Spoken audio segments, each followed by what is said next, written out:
The controversies of the coronation, Andrew's battle with the king, and from car chases to legal rows, another look at the Sussex's dramatic 2023. Here are some of the best bits of Palace Confidential.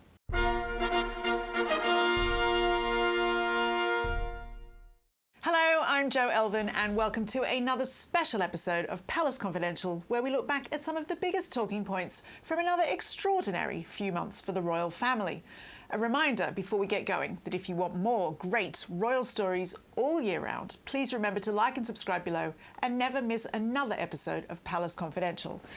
So we'll start this episode with more fallout from Prince Harry's book Spare. Here are Richard Eden and Rebecca English discussing reports about how Queen Camilla reacted to what her stepson wrote about her. And I don't know if Camilla actually read the book or if she was just told what Harry had said, but it had left her very sad and disappointed, and I'm not surprised because, again, like William, she was the sort of villain of the piece. Yeah. And I think it's a big thing. The decision to, she's obviously let her friend speak on the record, suggests that she quite wanted it to be known that she wasn't happy about it. It's interesting, isn't it, Rebecca? You've obviously spent a lot of time with the Queen Consort. I tease you about it all the time, but she has withstood a lot of public attacks over the decades now. But that doesn't mean that they don't affect her. Yeah, I mean, I think it's important to put what Richard was saying into perspective. That, you know, the friend was saying, Fiona was saying, she has been hurt by what's said, but she looks at these things as part of a bigger picture, and her attitude has always been, and it's what I've seen firsthand, you know, least said, soonest mended, i.e. she might be hurt, but let's just get on with things and not make a fuss, and that's definitely been her attitude. But it doesn't mean she doesn't feel... I was thinking about this. I remember years ago, not long after she married the then Prince of Wales, and I was on tour with them in Canada, and at the time the kind of fuss of the wedding had died down and not a lot of royal correspondents were bothering to go on their trips, but I, because there were obviously younger, more glamorous members of the royal family to kind of chase after, but I always felt it was a really important part of my job to go and cover our future king and possibly queen. And this particular trip I had to leave early because I had to go home and take some tiles off the wall of my bathroom. Bear with me, there is a point to this story. This is like the duality of your life is really quite before something. the builders got in. And a word got back to her that I was leaving the trip early to do this. And I was at the last function of the job, and I had my suitcase with me, and I was going to cover the function, file it, and then quickly race to the airport. And she came, it was one of the first times she'd really spoken to me, and she said, "Is it true that you're leaving my tour to go into your bathroom?" And I said, "Yeah, it is actually." And she said to me, "Why doesn't your husband do your bathroom?" And I just looked at her and instinctively said, "Well, would you trust your husband to do the bathroom?" And we kind of both collapsed laughing. And I was like, "No, of course your husband wouldn't be doing the bathroom, clearly." But then she kind of turned serious for a moment. She said, "Oh, I'm really sad to hear that, because I don't think people realise how terrifying this role is, that, you know, when you're not born to it, you get out of a car and there's this huge, you know, battery of bulbs going off at you, and how scary it is. And occasionally I see the odd face, I recognise you, a couple of others, and it's, you know, someone I can look it in the eye and it's quite reassuring. And I think it was a bit of a moment of clarity for me, that I thought, God, this has not been easy on you. You know, everyone assumed, oh, she's got what she wants, she's married the Prince of Wales, she's in the royal family, and it really made me realise that actually it's not been an easy process for her, and probably wasn't something she wanted. So I think it made me realise for the first time how human she was, and how those kind of barbs, and we've obviously seen them continue over the years, and particularly this year, will actually wound her, when really she's just kind of tried and done her best because of the man she loved and she's married, to just get on with the job in hand, really. To the coronation now, an extraordinary occasion which we dedicated a number of shows to. Here's a clip from the episode we recorded straight after the event. So soon after that the Daily Mail's royal editor Rebecca English is still wearing the hat she had on for the service. She and the Daily Mail's diary editor Richard Eden discussed the day and the role played by another hat, the one worn by Princess Anne. Our viewers might remember at Queen Elizabeth's funeral where there were two very large candles that just happened to obscure the television viewers' view of Meghan and Harry. And then this time, Prince Harry just happened to be seated behind Princess Anne, who they would have known was going to wear the most enormous hat. And then to top this military hat she was wearing, she chose a very large feather, a very big plume, and that plume pretty much obscured Harry completely. Forgive my ignorance. Is it a choice, that feather, or is it part of the? I think it's the regalia, the tradition. It's part of the uniform, but of course someone decides where everybody sits. I see. Now, Rebecca, all this after your story that Harry was obsessed by the seating plan prior to the event. Yeah, I mean, maybe it came as a blessed relief to him that, you know, the cameras weren't focusing on what his expression was and who he was speaking to. I mean, I thought his arrival was a bit awkward, I have to say. You know, he kind of was with Beatrice and Eugenie, and they were chatting with him and chatting with Jack Brooksbank. But as they walked down the nave into the main part of the Abbey, they were seated in the kind of the south lantern. Obviously, all the couples walking together, and obviously he was standing there as a kind of single man on his own walking in, and I noticed that he saw a couple of people to left to right and kind of said hello, but it was pretty awkward, I thought. What do you make of this online chatter that some people saying he didn't seem to sing the national anthem with much gusto? This is quite funny. It was that he could be seen sort of visibly looking down at his hymn sheet when it came to the second verse. And it's really interesting, actually, because in Harry's memoirs he talks about how he almost sort of prided himself on his ignorance of lots of aspects of British history, and he was kind of bullied, he said, by a history teacher who expected him to know the kings and queens of this country, as you might think. He sort of mocked him in front of his classmates, saying, "Oh, that's your family, you should know." And he sort of makes the point, I didn't want to know, and it's almost like that. He didn't want to know the second verse of the national anthem, you know. But let's not underestimate. I'm not sure I know the second verse, but I'm Australian, that's my excuse. Let's not underestimate the significance of the seating plan, though. I mean, my goodness, you know, you've got Camilla's children on the front row, the front pew at the Abbey, and then you've got the King's, you know, younger son on the third row. You know, it really is significant. Well, then that I don't understand then, because yes, Camilla's children are front and centre because they are our new Queen's children. And Harry's third row because he's a non-working royal, but he is also the King's son. So where does that logic... Look, let's be clear. If there was no Oprah interview, there was no Netflix series, there was no tawdry memoir, I bet you Harry would have been back on the front row. I really do. But he's done so much to antagonise people that I think that's deliberate. I mean, I'd be interested to hear what you think. Well, obviously, when you talk about compare with Camilla's grandchildren family, they were on different sides of the what's called the Coronation Theatre. So they were on the north transept and the royals were on the south transept, and then you go working royals at the front going back to non-working royals. But it does, every time you see him in that position, it is a visible reminder of how much life has changed over the last few years. As you rightly say, Richard, he would have been on the front row for something like that. I mean, no doubt about it. And did anybody clock any interaction, even a quick nod between Harry and William? Do we know? I didn't. I mean, I thought it was very significant that he entered with Eugenie and Beatrice, who, let's be honest, they're pretty much the only royals who still stay in close contact with him, I think. But I mean, let's not forget Meghan's absence from this. I mean, my goodness, you know, the great showbiz journalist tweeted today, Baz Bamingboy, he said, "Oh, this is the greatest show on earth." And then you've got, you know, the former actress. She would always want to be centre stage, and she just wasn't there at all. I think for her, it's a huge loss. It really is. Prince Andrew, also pretty hard to see in that Abbey. I mean, yeah, again, he was relegated to the non-working royals, but I thought it was interesting that he either insisted or was allowed to wear his Order of the Garter robes, when actually all the other non-working royals, like Harry, for example, he just had his medals and his KCVO around his neck, which he's allowed to wear. Andrew loves a fancy dress, doesn't he? Yeah. He wanted to wear his sort of naval uniform. But truthfully, I don't know whether that's because the King decided to let him do that, or he asked to do that, but I thought it looked a bit incongruous, to be honest. I think you either are a working royal and you wear that stuff, or you're not and you don't. And but he is entitled to wear it if he wants to. Well, the very obvious distance between Prince Harry and the rest of the royals was evident at the coronation and led to calls for Prince William to try to repair the relationship. Well, at the risk of sounding a bit petulant, why should he? I mean... I could just hear William going, well, he started it. Yeah, exactly. You can hear what I was like as a teenager as well, can't you, as well? Yeah. Why should I? Why should I? Look, it's a very complex situation because, of course, this is a family and a family firm. And in every job people do, you have to bite your lip at times. There are things that you do to keep the peace.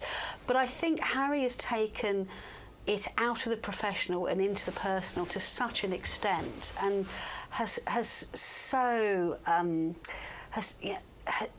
upset and so angered his family. I just don't see why William should be expected to do that. Maybe they will do it. Maybe they will paper over the cracks. Maybe there'll be a grand rapprochement. But I don't think we should put that weight of expectation on William, and he should be allowed to do it in his own time, if that's what he wants. It's so interesting, isn't it, that even in quarters where you think Harry might have sort of, relentless cheerleaders. There was this interesting piece in the New Yorker from his ghostwriter, J.R. Moehringer, where he talked about working with Harry, his honesty, and he also highlighted some tensions he'd had with the Prince. Tell us about this. To be fair to J.R. Moehringer, it was a generally sort of positive piece, but as you'd expect from him, who's used to delving, really deeply into people's personalities, very good writer, it was very revealing, and essentially he, revealed how difficult it was working with Harry. He said at one point, he almost decided to quit. That they were having it was 2 a.m. and he was kind of at the end of his tether. And he said, if I found myself, shouting at Prince Harry, and they were just arguing about what to include.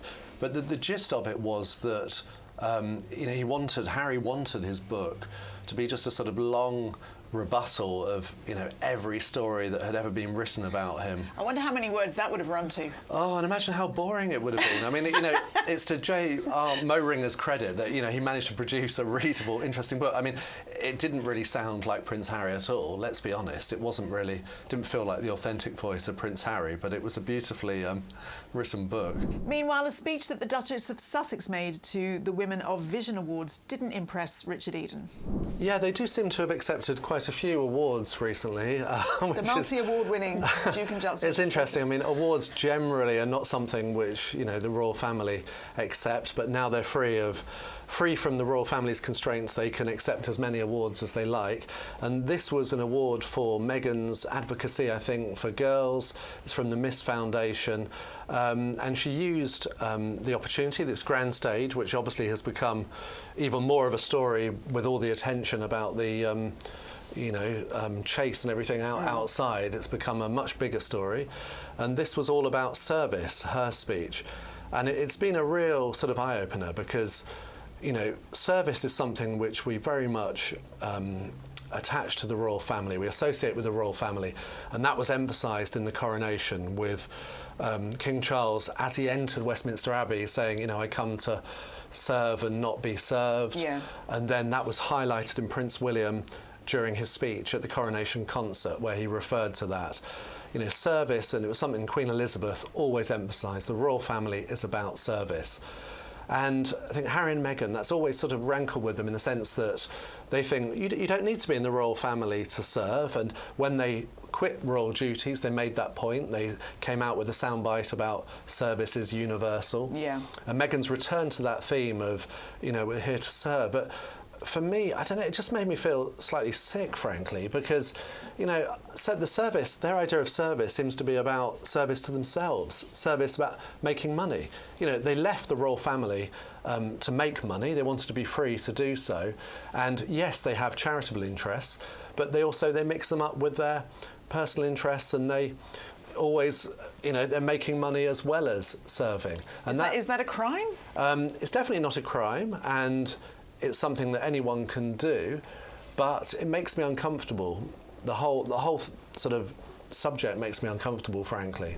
Prince Harry upset some with his protocol-breaking comments about the government, while Prince Andrew gave us all a laugh as he encountered an oblivious dog walker in Windsor. What Harry did was he went into the witness box, and in his statement he said that basically he thinks not only has the media in this country hit rock bottom, but he thinks the government have hit rock bottom, which is a pretty strong statement to make. From a royal, working or not. Exactly, and again this shows you the kind of the situation where, you know, Harry is very confused in his approach, because he says, I'm no longer a working royal, but then he goes into court and says, I'm here as a member of a royal family, standing up doing what I feel is right. So you can't really have both.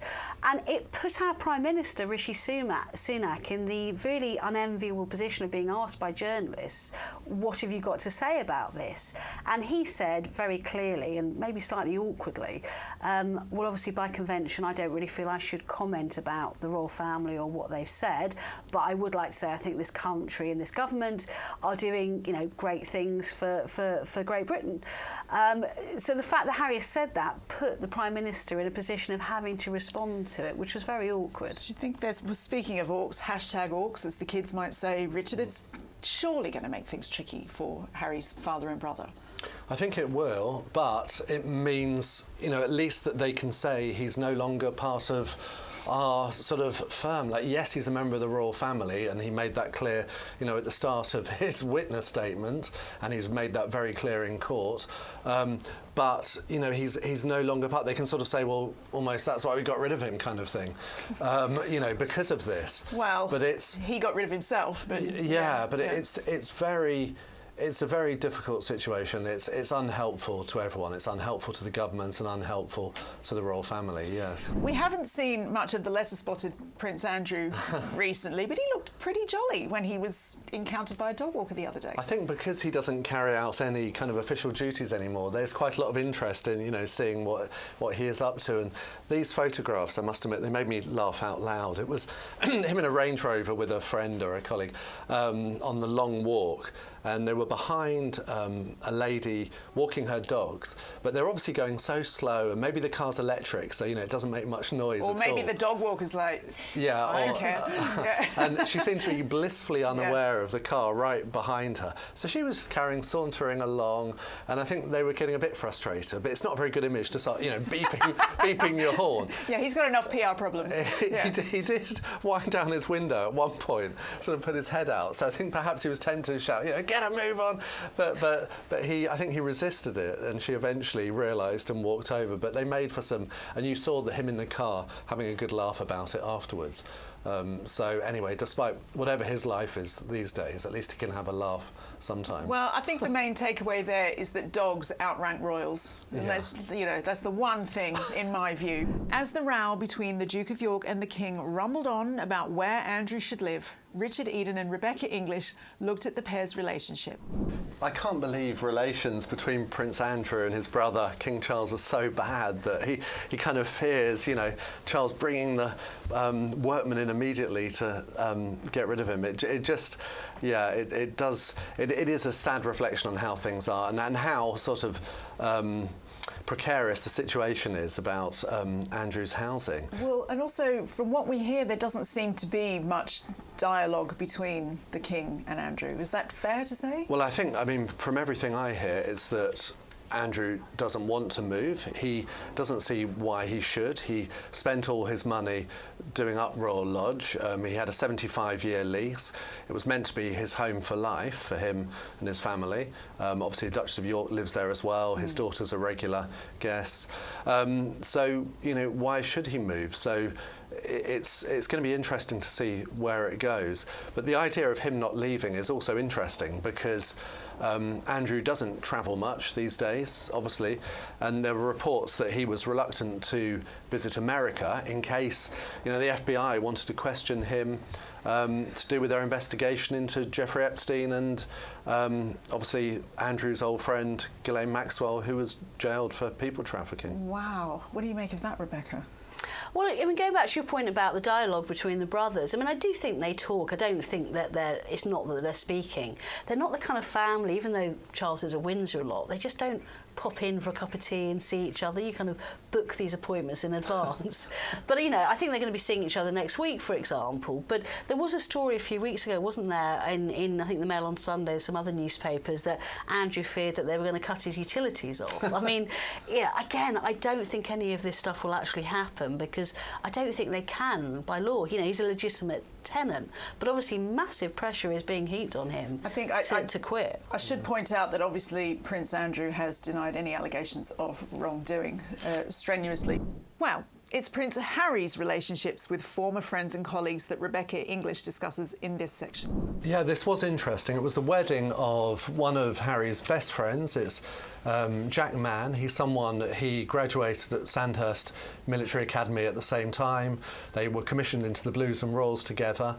And Jack Mann's played a sort of key role in Harry's life. He was at the wedding. During the Netflix series, we saw some photos, private photos from the wedding, and one of them was this sort of band of brothers type picture where, you know, Jack was with Harry and his other close friends. So there really was some surprise that Harry and Meghan weren't at this wedding when Jack Mann got married to Isabella Clarke in Suffolk last weekend. Rebecca, it would seem to some people, I suppose, will speculate. We know that there's an estrangement from his family, but that seems to have trickled down into the wider circle of friends as well. 100%, and from what I hear, there are a lot of people who are genuinely disgusted by what he's done since leaving the royal family. They feel very hurt by some of the revelations that he's made. I mean, William and Harry, as they're growing up, they created a very close-knit circle of friends around each other. There was almost kind of a martyr between them that, you know, we just don't talk about them. And I think contrary to a lot of Harry's claims in recent years, actually that martyr pretty much stuck. It was only when Harry started kind of breaking out of that group and going, you know, to nightclubs in London and you know, other stories about his antics would start leaking out.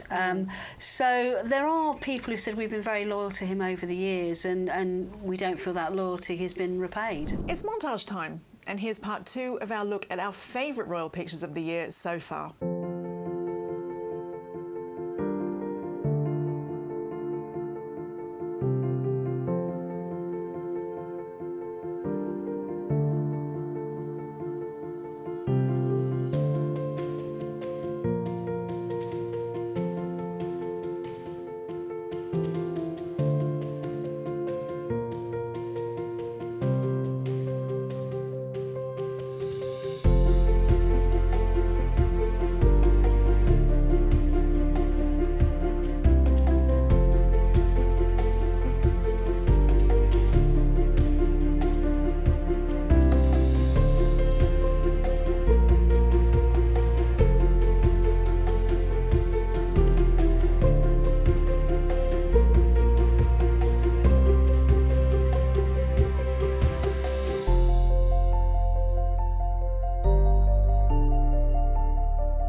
Hope you enjoyed that. A reminder to hit like and subscribe if you want more royal videos like this. And I'll be back with a regular show with some of your favourite panellists next week. See you then.